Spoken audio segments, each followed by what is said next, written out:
I'm Bridget Whitney, 32 years old. 3 years ago, my parents took their entire $500,000 retirement fund and handed it to my sister for her startup. They sat me down at the dinner table, not to ask my opinion as a senior accountant at a Fortune 500 firm, but to take notes and learn from her. When I pointed out the red flags in her financial projections, my mother cut me off. Don't be jealous, Bridget. You just don't understand business. 3 years later, at Thanksgiving dinner in front of 30 guests, FBI agents walked through our front door with handcuffs. And the first words my sister screamed as they arrested her? This was Dad's idea. Before I tell you what happened next, please take a moment to like and subscribe, but only if this story resonates with you. Drop a comment telling me where you're watching from and what time it is there. This story begins with a simple truth. I learned too young. In my family, some daughters are born to shine, and some are born to applaud. Growing up in the Whitney household, there were two kinds of daughters. There was Meredith, beautiful, magnetic, the girl who walked into a room and made it revolve around her. And then there was me. I was the quiet one, the one who read books in corners while Meredith performed impromptu concerts for relatives, the one who got straight A's while everyone asked Meredith about her latest audition. I didn't resent her for it, not then. I just assumed this was how families worked. Some people were stars, and some people were audience members. The first time I truly understood my place was at my high school graduation. I was valedictorian. I'd worked 4 years for that honor, staying up past midnight, turning down parties, pushing myself until my eyes burned. When they called my name to give the speech, I looked out at the crowd. My parents' seats were empty. They arrived 20 minutes late, sliding into the back row just as I finished. Mom's excuse? Meredith had a callback for a commercial. We couldn't just leave her there alone. Meredith was 21. She had a driver's license. You understand, right, honey? Mom said afterward, straightening my graduation cap like that made up for missing the whole thing. You're so independent. You don't need us cheering for you. Meredith is different. She's sensitive. I nodded. I smiled. I told myself that being independent was a compliment. It took me 15 years to realize that independent was just the word my parents used for the daughter they didn't prioritize. Meredith wasn't more sensitive. She was simply more seen, and in my family, being seen was everything. But back then, I didn't have the words for it. I just had a hollow feeling in my chest and a valedictorian medal that no one in my family ever asked to see. Fast forward 12 years, I'd built something I was genuinely proud of. Senior accountant at Morrison & Hartley, one of the most respected financial firms in Chicago. Six-figure salary. I'd worked on cases with the SEC, helped uncover fraud schemes that made the Wall Street Journal. My colleagues respected me. My bosses trusted me with their most complex audits. None of that mattered at Sunday dinner. So, Bridget, my father said, cutting into his steak, still doing the number thing?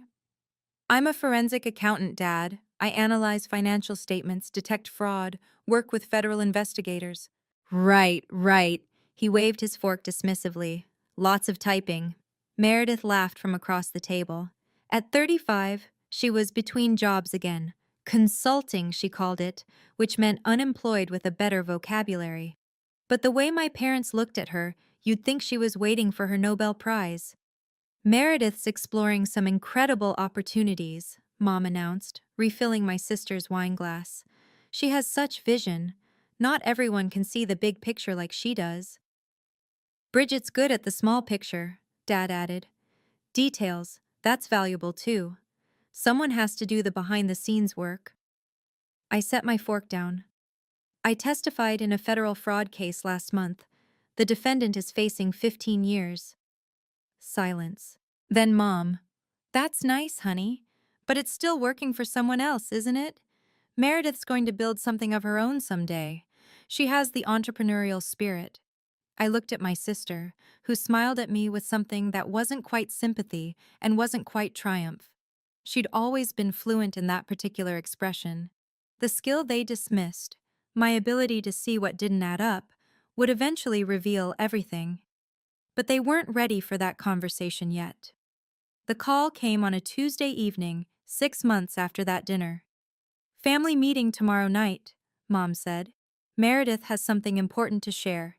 Be there at 7.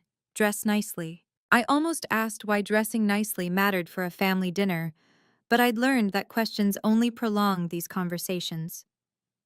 The next night, I walked into my parents' house to find the dining room transformed. Meredith had set up a projector and laptop. A screen displayed her company logo, Nova Tech Solutions, in sleek silver letters. "Sit, sit!" Mom ushered me to a chair. "This is so exciting." Dad was already seated, practically vibrating with anticipation. I'd never seen him this engaged in anything I'd ever done. Meredith launched into her pitch. AI-powered data management for small businesses, revolutionary technology, disrupting the industry. She used every buzzword in the startup playbook. I listened, I watched the slides, and my stomach began to sink. "Our projected first-year revenue is $2 million, Meredith announced proudly. $2 million, with no existing client base, no proven product, no technical co-founder. And I'm thrilled to announce," she continued, her voice trembling with rehearsed emotion, "that Mom and Dad have agreed to be my first major investors." Mom grabbed Dad's hand. "We're putting in $500,000. The room tilted. "That's," I started, then stopped. "That's your entire retirement savings." "An investment in family," Dad corrected. "Meredith's going to make us all rich." Meredith beamed. "I've already secured interest from angel investors. This is just the beginning." I stared at the projector screen, at numbers that didn't make sense from any angle I could calculate. And I made a choice that would define the next 3 years of my life. I opened my mouth to speak. "Meredith," I said carefully, "your revenue projections, what are they based on?" She stiffened. "Market research, industry standards." "Which industry? Because SaaS companies typically take 3 to 5 years to—" "Bridget," Mom's voice was sharp. "Not tonight. I'm just asking questions. Dad, you're putting in $500,000. Don't you want to see the client acquisition model, the burn rate? Who are these angel investors?" Meredith's smile didn't waver, but her eyes went cold. "You wouldn't understand, Bridget. This is startup culture. It's not like your little accounting job." "My little accounting job involves analyzing exactly these kinds of—" "Enough." Dad stood up. "Bridget, this is your sister's moment. We didn't invite you here to interrogate her." "I'm not interrogating. I'm asking basic due diligence questions that any investor would—" "We're not any investors. We're family." Mom's hand found Meredith's shoulder. "We believe in her. Why can't you?" The question hung in the air like an accusation. I looked around the table, at my father's defensive posture, at my mother's protective grip on Meredith, at my sister's barely concealed smirk. "I believe in facts," I said quietly, "and these numbers don't add up." "You're jealous." Mom said it like a diagnosis. "You've always been jealous of Meredith. She has something you don't: vision, charisma, the courage to dream big. And instead of supporting her, you're trying to tear her down." Meredith dabbed at her eyes with a napkin. "I just wanted us to celebrate together, as a family." Dad put his arm around her. "We are celebrating. Bridget, apologize to your sister." I stood up from the table. "I hope I'm wrong," I said. "I really do." But I wasn't wrong. And somewhere in my father's eyes, just for a moment, I saw that he knew it too. That night, I couldn't sleep. I sat at my kitchen table until 3 a.m., writing an email I knew would probably go unread. But I had to try. I detailed everything: the unrealistic revenue projections, the vague references to angel investors with no names attached, the missing operational budget, the fact that Meredith had no technical background and hadn't mentioned a single developer on her team. I attached articles about startup failure rates. I included a spreadsheet showing what responsible early-stage funding actually looked like. I ended with, Please, just hire an independent auditor before you transfer the money. I'll pay for it myself. Give me 2 weeks to verify her claims. That's all I'm asking. I sent it to both my parents. 2 weeks passed. Nothing. I called Mom. Did you read my email? Bridget, it was very long. Did you read any of it? A sigh. Honey, your father and I appreciate your concern, but we've made our decision. The money transferred yesterday. My chest tightened. Yesterday? Meredith needed it for a time-sensitive opportunity. Some big client meeting. You know how business works. You have to move fast. No, I knew exactly how this worked. And this wasn't business. This was a disaster in slow motion. Mom, please, just promise me you'll keep records. Get everything in writing. If anything seems off. Good night, Bridget. The line went dead. I sat there in the dark, phone still pressed to my ear, listening to silence. Then I did something I'd never done before. I created a folder on my computer labeled Novatech. I saved the email there, not to say I told you so later, not to build a case. I saved it because I needed proof, for myself, that I had tried, that I wasn't crazy for seeing what I saw. 1 year later, I almost believed I'd been wrong. Mom's birthday party. Meredith pulled up in a gleaming white BMW, designer sunglasses perched on her head, looking like she'd stepped out of a magazine.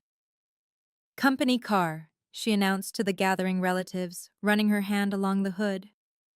Well, technically a lease, but Novatech covers it. Aunt Margaret nearly sprained something rushing over to congratulate her. Meredith, you're doing so well. Your parents must be so proud. We are, Dad said, puffing up like he'd invented the internet himself. I always knew she had it in her.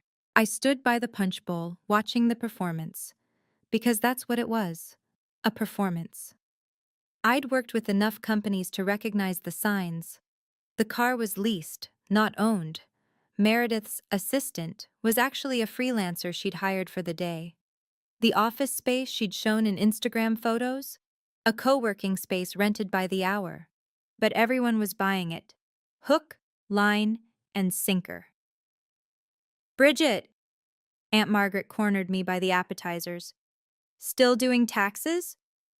Forensic accounting. That's nice. You should ask Meredith for some career advice. She really knows how to play the game. I bit my tongue so hard I tasted copper. Later, I overheard Mom in the kitchen. Meredith needs another $50,000 just to bridge a cash flow gap, completely normal in startups. Another 50? That was Dad, sounding less certain than usual. Richard, don't you dare doubt her now. She's so close to making it big. I left the party early, claiming a headache. It wasn't entirely a lie. In the car, I added a new note to my Novatech folder. Additional investment, $50K. Source, parents' savings. 0 documentation requested. The dominoes were lining up. I just couldn't see how they'd fall. Meredith found me in the backyard, away from the party noise. Why do you always look like someone died? I turned. She was backlit by the string lights Mom had hung, champagne glass in hand, every inch the successful entrepreneur. Nice car, I said. What's the lease payment? Her smile flickered. What's that supposed to mean? Nothing. Just curious about your burn rate.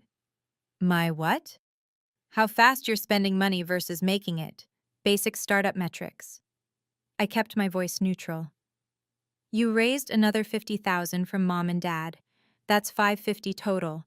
What's your monthly revenue? Meredith stepped closer. Why are you doing this? Doing what? Asking questions? Trying to sabotage me. Her whisper turned venomous. You've always been jealous, since we were kids. You couldn't stand that I was the pretty one, the talented one, the one everyone actually liked. I'm not jealous, Meredith. I'm concerned. About what? About where the money is actually going. For a split second, something shifted in her expression. Fear, real fear. Then it was gone. Then, stay out of my business, Bridget. She jabbed a finger at my chest. You have no idea what I'm capable of. That's what worries me. We stood there, sisters who'd never really been friends, the distance between us measured in more than feet. You know what your problem is? Meredith's voice dripped with disdain. You're small. You think small. You'll spend your whole life checking other people's work because you don't have the guts to create anything yourself. She drained her champagne and walked away. I watched her go, noting the slight tremor in her hands. Confident people don't tremble. Guilty people do. But I didn't have proof. Not yet. And in my family, suspicion meant nothing without an audience to witness the truth. Driving home that night, I made a decision. I pulled over on a quiet street, engine idling, and had an honest conversation with myself. What were my options? Keep pushing, keep warning, keep being dismissed as the jealous little sister? I'd sent the email. I'd asked the questions. I'd done everything short of hiring a private investigator, and even then, what crime could I prove? Bad business decisions aren't illegal. Lying to your parents about your success isn't fraud. The hard truth was, my parents were adults. They'd made their choice. And every time I tried to intervene, I became the villain in their story. I thought about what my grandfather used to say. Harold Whitney, Dad's father, the only person in my family who'd ever really seen me. Bridget, some lessons can't be taught. They have to be lived. Your job isn't to save people from themselves. Your job is to make sure you're not standing in the blast zone when they finally learn. He'd been dead 4 years now. I missed him every day. I picked up my phone and called my father. Bridget, it's late. I know. I just wanted to say, if Meredith needs more money, don't ask me. I won't be participating. Silence. I'm not saying this to be cruel, I continued. I love you. I love Mom, but I can't co-sign something I don't believe in. You never did have family spirit, his voice was ice. Family spirit isn't blind loyalty, Dad. It's honesty, even when it's uncomfortable. Good night, Bridget. He hung up. I sat there in my car, in the dark, and let myself feel the full weight of it. I wasn't leaving my family. I was just refusing to drown with them. Sometimes that's the bravest thing you can do. The silence started slowly. First, I wasn't invited to Sunday dinners. Mom's tired, Dad texted. We're keeping it small. But Meredith's Instagram showed the whole family gathered around the dining table. Then the group text stopped including me. I'd see photos of family outings on Facebook, beach trips, restaurant dinners, a weekend at some fancy resort, all featuring everyone except me. 3 months in, I received my first communication from my mother in weeks. A Venmo request for $47.83. The memo? Instant pot I bought. You can pay me back whenever. No, how are you? No, we miss you. Just a payment request for a kitchen appliance. I sent the money without comment. The worst part wasn't being excluded, it was the erasure. My mother posted a photo captioned "My beautiful family" with Meredith front and center, Mom and Dad beaming beside her. I was nowhere, not mentioned, not missed. I found out about the resort trip from Aunt Margaret, of all people. She called to ask why I hadn't come. I wasn't invited. Oh. A long pause. Meredith said you were too busy with work. Did she? Honey, you know how families are. Everyone gets busy. I'm sure it wasn't intentional. But it was intentional.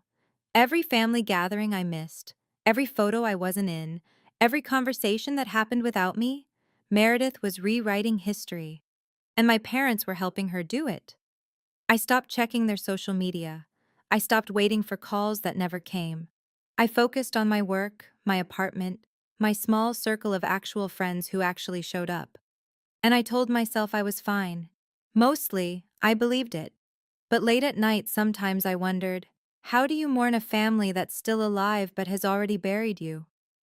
I have to pause here and ask you something. Have you ever felt like an outsider in your own family? Like you're standing right there but somehow invisible? If you have, tell me in the comments, what did you do? Did you keep trying, or did you step back like I did?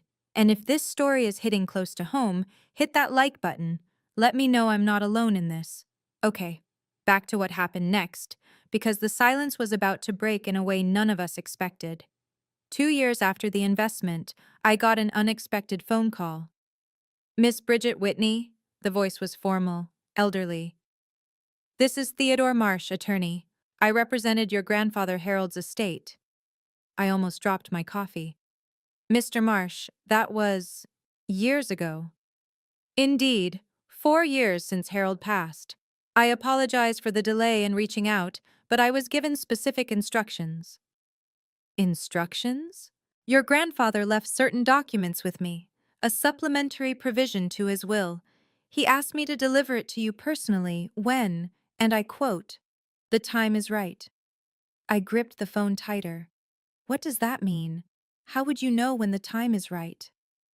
Honestly, Miss Whitney, I wasn't certain myself, but Harold was a wise man. He said, and forgive my bluntness, when things fall apart for Bridget's parents, she'll need to know she wasn't crazy, and she'll need something solid to stand on. My throat tightened. Even from beyond the grave, Grandpa Harold saw me.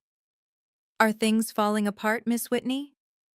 I thought about the empty seats at my graduation, the ignored email, the family trips without me, the $500,000 evaporating into my sister's fantasy. Not yet, I said, but I think they might be soon. Then I'll be in touch. Your grandfather had tremendous faith in you, you know. He told me once, Bridget's the only one in that family who can tell the difference between what's real and what's just shine. I couldn't speak for a moment. Thank you, Mr. Marsh. Don't thank me, thank Harold. He always knew what he was doing. After I hung up, I sat with my cold coffee and cried.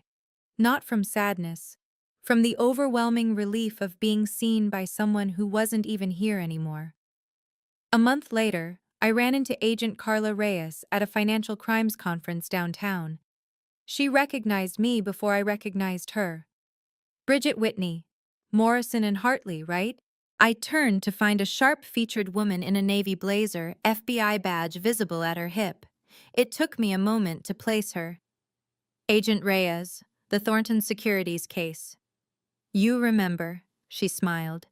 You basically handed us that conviction. Your analysis of the shell company transactions was textbook. I just followed the numbers. That's exactly why you're good at it. She tilted her head. Still doing forensic work? Every day. Good. We need more people who can actually read a balance sheet.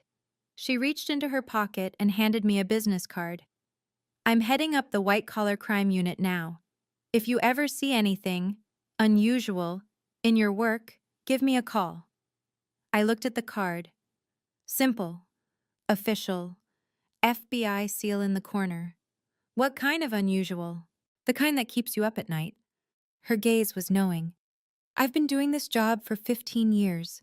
You learn to recognize when someone's carrying something heavy, and you look like you're carrying something. I almost told her. Right there, in that conference hall with 300 people milling around. I almost said, my sister's running a scam and my parents gave her $500,000 and nobody will listen to me. But I didn't. Just work stress, I said. Sure. She didn't push. But if that stress ever has a name and a dollar amount, you know where to find me. I slipped the card into my wallet behind my driver's license. I told myself I'd never use it. Funny how the things we tell ourselves are rarely true. 3 years after my parents wrote that check, my phone rang on a Tuesday afternoon. Bridget? Mom's voice was bright. Too bright. I'm calling about Thanksgiving. I almost didn't answer. Our last conversation had been 4 months ago, and only because I'd texted her happy birthday. What about it? We're hosting this year. Big gathering. 30 people. Family, friends, the Hendersons from next door. Meredith has a special announcement, and we want everyone there. Another announcement. Another chance for Meredith to shine while I stood in the shadows. I don't know, Mom. Work's been... Bridget. Her voice hardened. You will be there. This is important to your sister. To all of us. Whatever issues we've had, we're still family. Still, I wanted to laugh. Family. The word meant something very different to me than it did to her. What time? 4 o'clock. Wear something nice. And Bridget? She paused. Try to be supportive this time. No negativity. No negativity. As if asking questions about where $500,000 went was negativity. I'll be there, I said. After I hung up, I sat at my desk and stared at nothing. 3 years. In that time, I'd been promoted twice, bought my own condo, built a life entirely separate from the family that didn't want me. I'd learned to stop checking Meredith's social media, to stop wondering what they were saying about me at dinners I wasn't invited to, but some part of me, the little girl who'd searched for her parents' faces in a graduation crowd, that part still hoped. Maybe things had changed. Maybe this invitation meant something. I picked out a nice dress, navy blue, conservative, professional. I had no idea I was dressing for a funeral. I arrived 15 minutes early. My first mistake.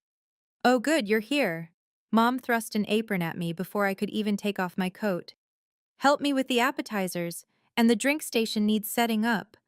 I looked down at the apron. It had cartoon turkeys on it and said, "Gobble till you wobble." Where's Meredith? Resting upstairs. She's been working so hard on her presentation. We need to let her conserve her energy. Of course. I spent the next hour arranging cheese platters, filling ice buckets, and greeting guests at the door like hired help. Aunt Margaret, Uncle Thomas, 3 sets of cousins I barely recognized. The Hendersons, who'd watched me grow up and now looked at me like they couldn't quite remember my name. By the time Meredith made her entrance, the living room was packed. She descended the staircase like a movie star, red dress, professional makeup, heels that probably cost more than my monthly car payment. Everyone turned. Everyone applauded. My mother actually wiped away a tear. "Doesn't she look wonderful?" Mom whispered to Mrs. Henderson. "That's my entrepreneur." I stood by the punch bowl in my navy dress and turkey apron, pitcher of lemonade in hand. Aunt Margaret sidled up to me. "Bridget, still doing— what is it you do?" "Forensic accounting." Right, numbers." She waved dismissively. "You know, you could learn a thing or two from your sister. She's got that spark, that ambition." Across the room, Meredith caught my eye. She raised her champagne glass in my direction with a smile that said exactly what she thought of me. I smiled back. And I made myself a silent promise. Whatever happened tonight, this was the last time I would stand in this room feeling small. Dad called for everyone's attention just before we sat down to eat. "Before we say grace," he announced, standing at the head of the table, "I want to raise a toast. To family, to success, and to my daughter Meredith, who's proven that the Whitneys know how to dream big." Applause rippled through the room. 30 people, champagne glasses raised. 3 years ago, Patricia and I made the best investment of our lives. $500,000 in Novatech Solutions. He beamed at Meredith. And I am proud to say, it's paying off beyond our wildest dreams. I stood frozen by the sideboard, still holding the gravy boat. Now I don't want to leave out our other daughter. Dad turned to me, and the warmth drained from his voice. "Bridget, we hope that someday you'll learn from your sister. Maybe take some notes, figure out how to stop working for other people and actually build something of your own." Laughter. 30 people, laughing. "After all," Dad continued, encouraged by the response, "someone has to be the worker bee while the rest of us think big. Right, Bridget?" More laughter. Uncle Thomas slapped his knee. Aunt Margaret covered her smile with her napkin. Mom chimed in. "Don't worry, honey. Being an employee is respectable too. Not everyone can be a leader." I counted the faces. 30 people who'd just heard my father call me a failure. 30 people nodding along. 30 people who would remember this moment at every future gathering. I set down the gravy boat. I did not cry. I was long past tears. But I made sure to memorize every face, every smirk, every person who laughed at my expense. Because somewhere, deep in my bones, I knew. This story wasn't over yet. The doorbell rang. Mom frowned at the interruption. Who could that be? Everyone's already here. She handed her napkin to Dad and walked to the front door. I watched from my spot by the wall, still holding a serving spoon, still wearing that ridiculous apron. The door opened. Two people in dark suits stood on the porch. The woman in front held up a badge. Mrs. Whitney, I'm Special Agent Carla Reyes, FBI. This is Agent Morrison. May we come in? The living room went silent. 30 people turned toward the foyer like a single organism. FBI? Mom's voice cracked. There must be some mistake. No mistake. Carla stepped inside, her eyes scanning the room until they landed on my sister. We're looking for Meredith Whitney. The color drained from Meredith's face. She stood frozen in her red dress, champagne glass still in hand. What is this about? Dad strode forward. This is a private family gathering. Meredith Whitney. Carla's voice cut through his bluster. You're under arrest for securities fraud and wire fraud in connection with Novatech Solutions. You have the right to remain silent. Anything you say can and will be used against you in a court of law. Agent Morrison moved toward Meredith with handcuffs. The room erupted.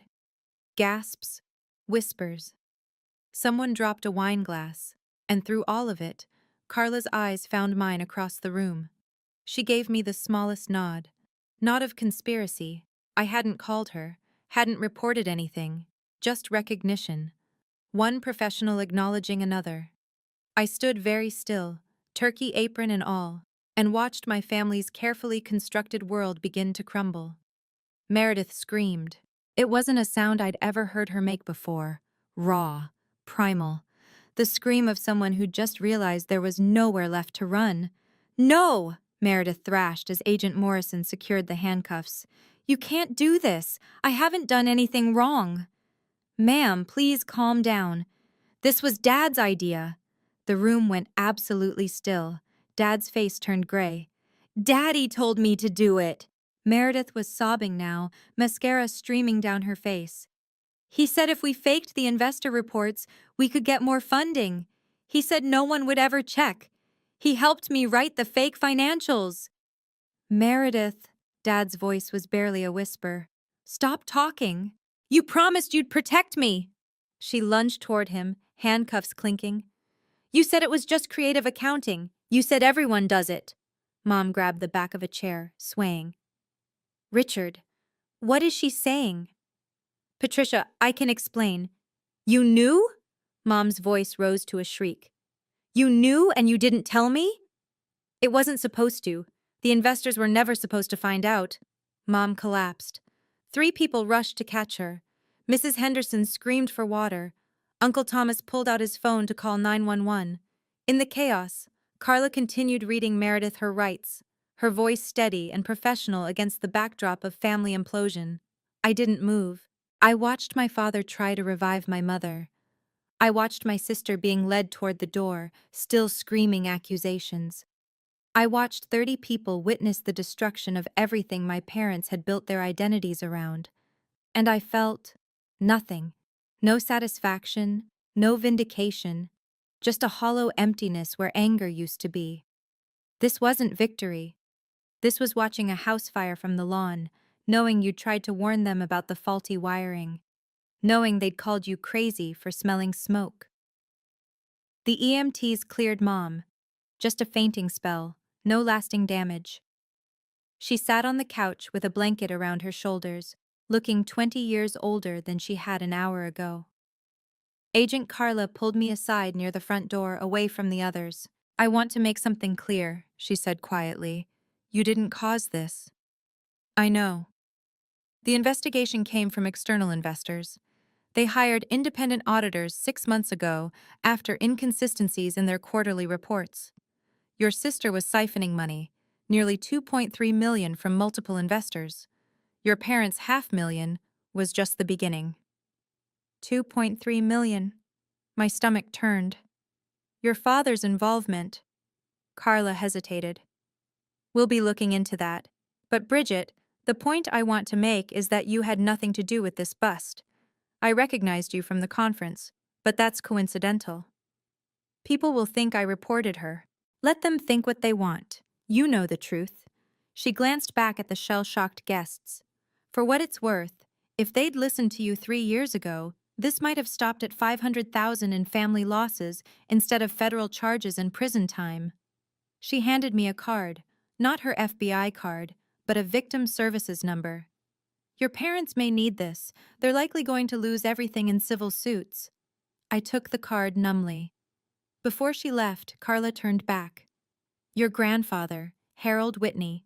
He was mentioned in some of our background research. A straight arrow from what we found. He would have been proud of you. Then she was gone.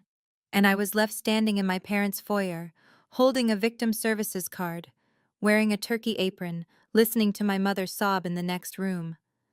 This was what truth looked like. It wasn't pretty.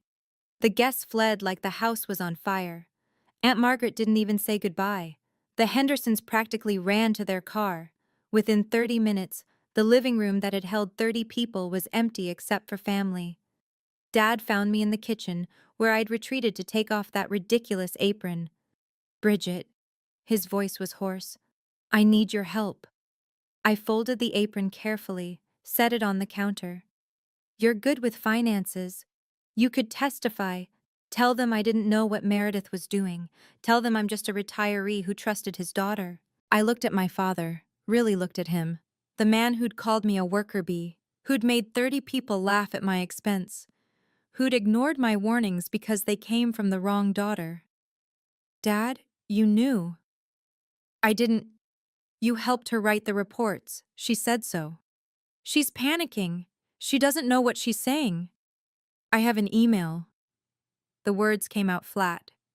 3 years ago, I sent you and Mom a detailed analysis of everything wrong with Novatech's financials. You read it.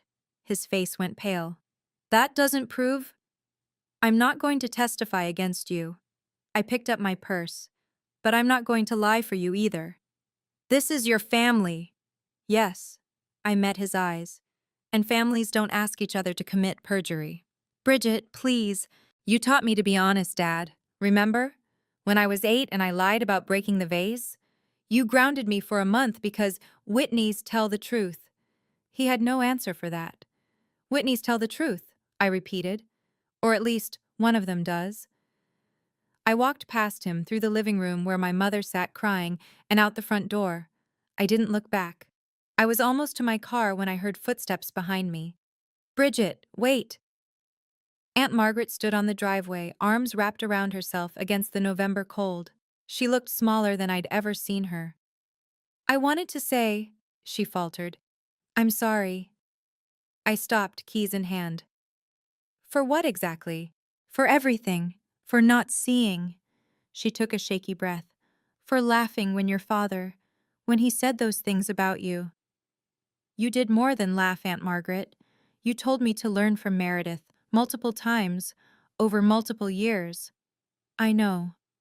Tears spilled down her cheeks. I was wrong. We all were. I studied her face, searching for sincerity. Finding it, but finding something else too. The kind of regret that only comes when consequences finally arrive. You didn't apologize because you realized you were wrong, I said slowly. You apologized because you finally saw that Meredith wasn't who you thought she was. She flinched. Bridget, that's not... It's okay. I unlocked my car. I'm not saying that to be cruel. I'm saying it because I spent years trying to make people see what was right in front of them, and no one listened. So forgive me if I don't jump up and down because you're sorry now that the FBI showed up.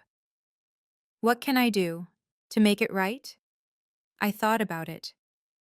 Next time someone in this family is being dismissed, overlooked, laughed at, speak up before the disaster, not after. I got in my car. Bridget, Margaret called as I started the engine.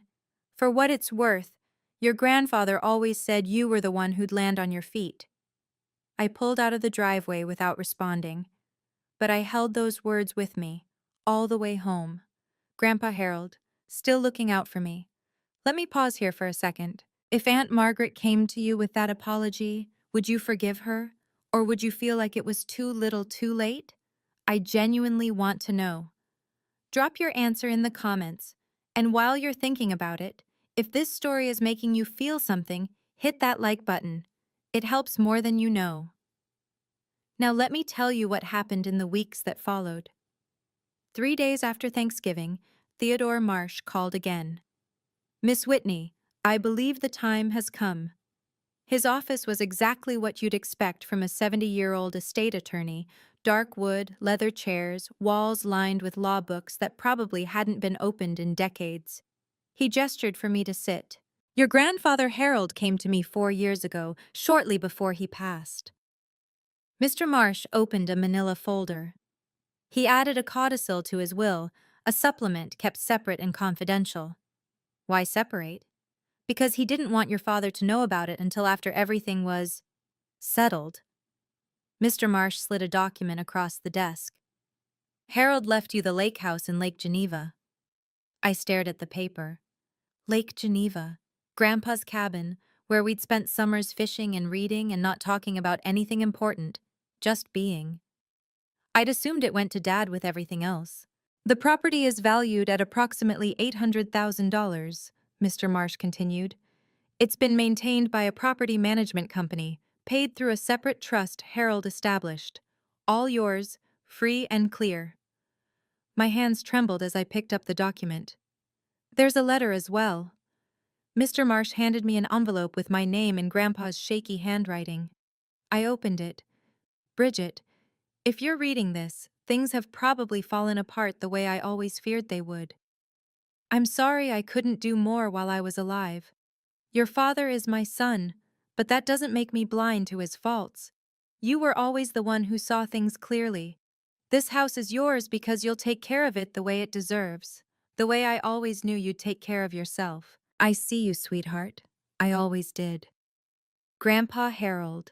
I cried in Theodore Marsh's office for 20 minutes. He handed me tissues and said nothing. Some silences are the kindest thing. Word travels fast in families, even broken ones. 2 weeks later, my mother called. Dad left you the lake house? No hello. No how are you. How could you not tell us? I just found out. That property should have gone to your father. It was Harold's. It belongs with the family. I am family, Mom. A pause, then. You need to sell it. The proceeds should be split. Meredith's legal fees. No. Bridget, you don't understand. Your sister is facing federal charges. Your father might be indicted. We've had to hire lawyers. The investors are filing civil suits. We could lose everything. And I'm sorry about that. Genuinely. But I'm not selling Grandpa's house to pay for consequences I warned you about 3 years ago. You're being selfish. I laughed. It came out bitter. Selfish. When you and Dad took your retirement money and gave it to Meredith without even asking my professional opinion, that wasn't selfish? That was an investment. That was favoritism, Mom, dressed up in business language. You bet everything on the wrong daughter, and now you want the right daughter to bail you out. Silence. I love you, I said, and meant it.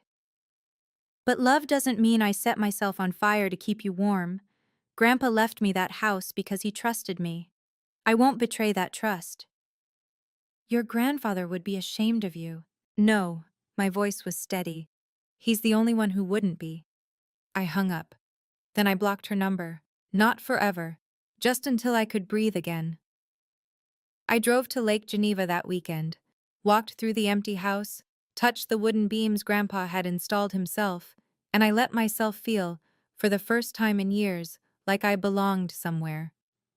I unblocked my mother after a week. Some conversations need to happen face to face. We met at a coffee shop. Neutral ground. Dad came too, looking 10 years older than he had at Thanksgiving. Mom's hands shook when she lifted her cup. Before you say anything, I started, I want to be clear about something. I'm not here to fight. I'm here to set boundaries. Boundaries. Dad said the word like it was foreign. Yes, here's where I stand. I pulled out a sheet of paper. I'd written it down because I knew I'd lose my nerve otherwise. I love you both. I'm not cutting you out of my life, but I will not provide any financial support for Meredith's legal defense or restitution payments. I will not testify to anything that isn't true, and I will not apologize for being the daughter who tried to warn you. Mom opened her mouth. I held up my hand. I'm not finished. If you want a relationship with me going forward, it has to be based on respect, not on what I can do for you, not on comparing me to Meredith, on actually seeing me as a person. We've always, Mom started. You haven't. And I've spent 32 years pretending that was okay. I folded the paper.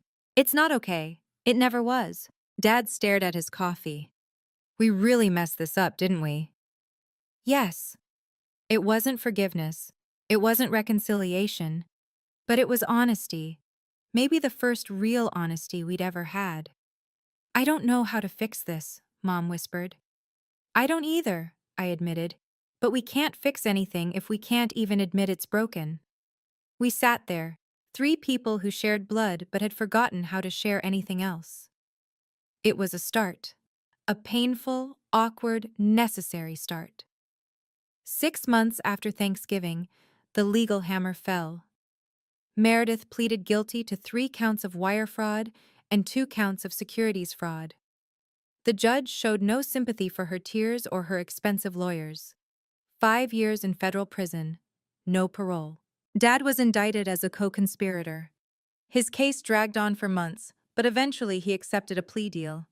2 years suspended sentence, 3 years probation, and a lifetime ban from involvement in any investment activities. The civil suits were worse. The defrauded investors, 7 different parties, totaling $2.3 million in losses, filed a coordinated lawsuit. My parents' house went first, then the cars, then what little remained of their retirement accounts. By the time the settlements were finalized, they were left with nothing. They moved into a 2-bedroom apartment in a complex that smelled like mildew and regret. I visited once. The apartment was small, cramped with furniture that didn't fit. Photos of Meredith were conspicuously absent from the walls. Social Security covers the rent, Dad said flatly. Barely. Mom sat in a corner chair staring at nothing. She'd stopped dyeing her hair. The gray made her look ancient. I'm not here to gloat, I said. Then why are you here? I set a bag of groceries on the counter. Basics: bread, milk, canned soup. Because you're still my parents. Dad looked at the groceries, then at me. Something shifted in his face. We don't deserve this. No, I agreed. You don't, but it's not about deserving. I left without hugging them. Not because I didn't want to, because I wasn't ready. And that was okay. Healing isn't linear. Forgiveness isn't instant. Sometimes love looks like groceries on a counter, and nothing else you're able to give. The social fallout was almost worse than the legal one. Within a month of the arrests, my parents' social circle evaporated.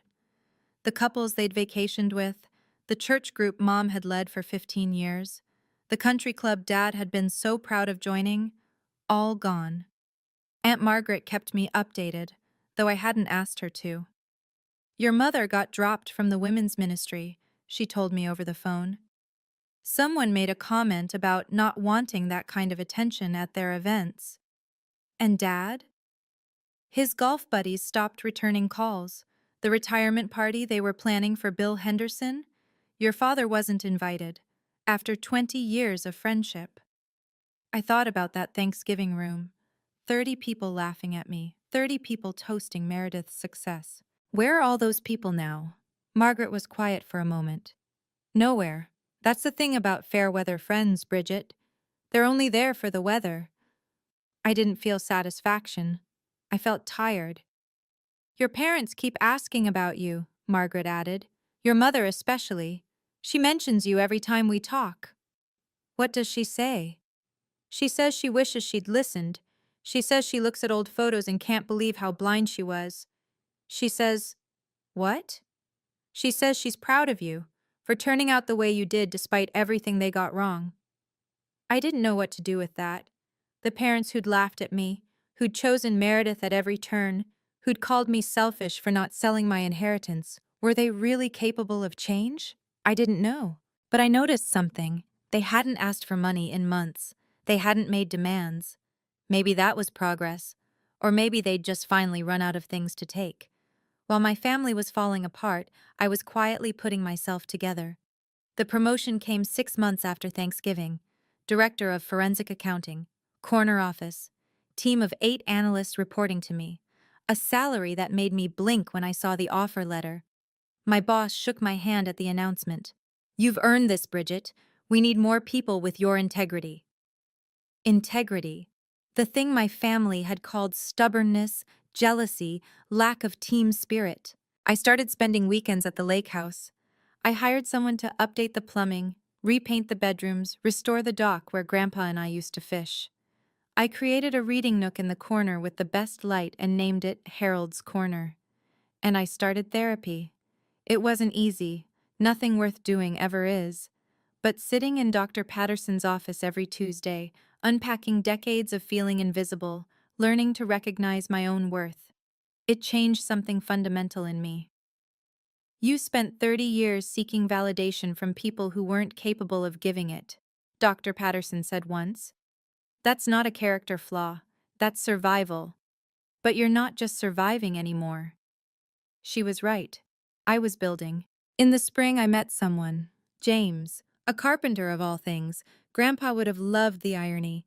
He was quiet, steady, the kind of man who showed up when he said he would and meant what he said. Our third date, he asked why I seemed surprised that he called when he promised to. I'm just not used to people keeping their word, I admitted. He reached across the table and took my hand. Then let me get you used to it. No grand gestures, no dramatic promises, just presence, consistency, the things I'd been starving for my whole life. 1 year after Thanksgiving, my phone buzzed with a text from an unblocked number. Mom, can you call me when you have a moment? I don't need anything, I just want to talk. I stared at that message for 2 hours before responding. The call was awkward. Long silences, false starts. But something was different. I'm not calling to ask for money, Mom said first thing. I want you to know that. Okay? I've been going to a therapist. Your father thinks it's a waste, but... She laughed weakly. I think I needed someone to help me see what I couldn't see on my own. And what's that? How much I failed you. Her voice broke. I've been going through old photos. Your graduation. I wasn't there, Bridget. My daughter's valedictorian speech, and I wasn't there because Meredith had an audition. I remember. How do you remember without hating me? I thought about it. I did hate you. For a while. But hate is heavy, Mom. I got tired of carrying it. She cried then. Not the theatrical crying I'd grown up with, but something raw and ugly and real. I'm sorry, I'm so sorry. Not because I want something from you. Because I owe you an apology I should have given years ago. I didn't say it's okay, because it wasn't. But I said, thank you for saying that. Can we try? To have something? I don't expect you to forget. I just want a chance to do better. I watched the sunset through my lake house window. The water was golden, peaceful. We can try, I said, slowly. It wasn't forgiveness. It wasn't even trust. But it was a door, left slightly open. That would have to be enough for now. 18 months after the arrest, I drove to Alderson Federal Prison Camp in West Virginia. I don't know what made me go. Curiosity, maybe. Or the need for closure that therapy kept telling me I deserved. Or maybe just the simple fact that, despite everything, Meredith was still my sister. The visiting room was fluorescent lit and depressing. Meredith shuffled in wearing khaki scrubs, no makeup, her hair pulled back in a limp ponytail. She looked nothing like the woman in the red dress who'd descended my parents' staircase. Why are you here? No preamble. Same old Meredith. I don't know. I admitted. I just needed to see you. She sat across from me, hands flat on the table. Come to gloat? No. Liar. Meredith, if I wanted to gloat, I'd have come 18 months ago. I'm here because I have a question. She raised an eyebrow. Was it really Dad's idea? Or did you just say that because you were scared? For a long moment, she didn't answer. Then slowly, the mask cracked. Both. Her voice was barely a whisper. He encouraged me. He helped with the reports. But I made the choice. I signed the documents. I took the money. She looked at her hands. I'm not a victim, Bridget. I'm just a person who got caught. That's the first honest thing you've ever said to me. She laughed bitterly. Prison gives you a lot of time to think. What do you think about? How I ended up here. How I spent my whole life performing and never actually being anything real. She met my eyes. How you were always the one who was actually okay. We sat in silence, not sisters exactly, but maybe, finally, something like honest. Summer now. I'm sitting on the dock at Lake Geneva, bare feet dangling over water that sparkles like Grandpa's eyes used to when he told his terrible jokes. James is inside, probably making that coffee he's so proud of, the kind that takes 20 minutes and tastes exactly like the instant kind, but I'd never tell him that. I've been thinking about what this whole experience taught me. First, your worth isn't determined by people who refuse to see it. I spent 30 years performing for an audience that was looking at someone else. That wasn't a reflection of my value, it was a reflection of their blindness. Second, setting boundaries isn't cruel. It's necessary. I used to think love meant tolerating everything, absorbing every hurt, being the bigger person until I disappeared entirely. Now I know that real love, including self-love, requires limits. Third, sometimes the best thing you can do is step back and let consequences happen. I didn't take revenge on my family. I didn't call the FBI. I didn't orchestrate their downfall. I just refused to participate in their delusion, and eventually, reality caught up. Grandpa understood this. That's why he left me the house. Not as a weapon against Dad, but as solid ground for me to stand on when everything else washed away. I still see my parents occasionally. Mom more than Dad. It's fragile, what we're building. More like acquaintances who share a history than a mother and daughter who share a bond. But it's honest, which is more than we ever had before. And Meredith? She'll be out in 2 more years. I don't know what our relationship will look like then. Maybe nothing. Maybe something. The point is, I don't need to know. I don't need them to make me whole. I already am. My story doesn't have a fairy tale ending. There's no scene where my parents fall to their knees and beg forgiveness while violins play. No moment where Meredith and I embrace and promise to be best friends forever. No perfect family photo where everyone's smiling and the past is magically erased. Real life doesn't work that way. But here's what I do have. I have a career I'm proud of, built on skills that people used to mock. I have a house filled with memories of the one person who always saw me clearly. I have a partner who keeps his promises and doesn't understand why that's remarkable. I have peace. My boundaries look like this now. I love my family from a distance. I show up when I can, help when it doesn't harm me, and protect my peace above all else. I don't hate them. Hate takes too much energy. But I also don't pretend anymore that their approval means anything. The people who laughed at me that Thanksgiving, they've mostly faded away. Some have reached out with awkward apologies. I accept the apologies and decline the dinner invitations. If you're watching this and seeing yourself in any part of my story, the overlooked sibling, the dismissed expert, the family scapegoat, the person screaming truth into a void of deaf ears, I want you to know something. You are not crazy. You are not jealous. You are not too sensitive.